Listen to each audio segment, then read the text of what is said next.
आपण गती व गतीचे प्रकार याची उजळणी करूया. गती म्हणजे काय? गती म्हणजे एखाद्या वस्तूचे विस्थापन होय.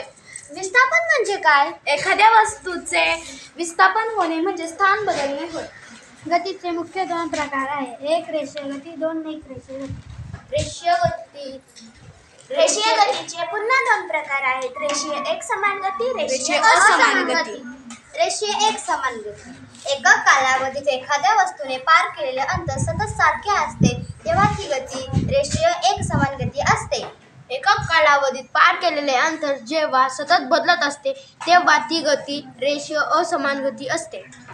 उदाहरणार्थ, घसरगुंडीहून येणारी मुलगी, ती येताना सरळ रेषेत येते पण तिने पार केलेले अंतर सतत बदलत असते. रेषीय एकसमान गतीचे उदाहरण पाहूया. सैनिकांचे संचलन. सैनिकांचे संचलन का बरं? कारण त्यांच्या गतीत कधीच बदल होत नाही, म्हणून ती गती एकसमान गती असते.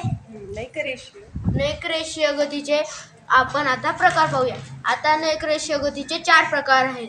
आंदोलित गती, वर्तुळाकार गती, नियतकालिक गती, यादृच्छिक गती. आता आपण आंदोलित गती पाहूया. एक आंदोलित गतीची मी पहिली व्याख्या सांगते. एका टोकाहून दुसऱ्या टोकाकडे पुन्हा परत त्या टोकाकडे येणे या गतीला आंदोलित गती असे म्हणतात. आंदोलित गतीचे उदाहरण सांगा बरं. घड्याळाचे लंबक आंदोलित गतीत ते पण येतात. ते एका टोकाकडून दुसऱ्या टोकाकडे येत असतात. आणि हा पक्षी पण, पक्ष्यांच्या पंखांमध्ये पण आंदोलित गती होत असते. त्यांचे पंख असे होत असतात तर त्यांचे पंख एका टोकाकडून दुसऱ्या टोकाकडे येत असतात. आता वर्तुळाकार गती पाहू.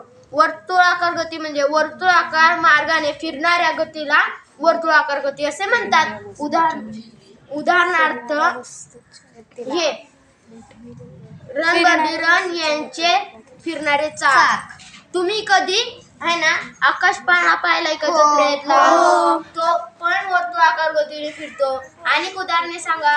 पंखा, आपण जो खेळतो ती घड्याळांचे काटे.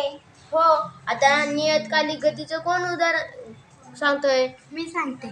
ज्या गतीमध्ये गतिमान वस्तू ठराविक वेळेनंतर एका विशिष्ट बिंदूतून पुन्हा पुन्हा जाते त्या गतीला नियतकालीन गती असे म्हणतात.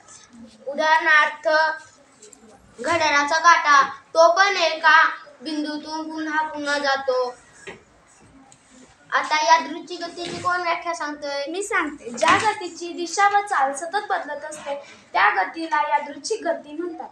उदाहरणार्थ सांगा. उडणारे फुलपाखरू, आणि रांगणारे बाळ, फुटबॉल खेळणारी मुले, ही सगळी ह्या यादृच्छिक गतीमध्ये येतात.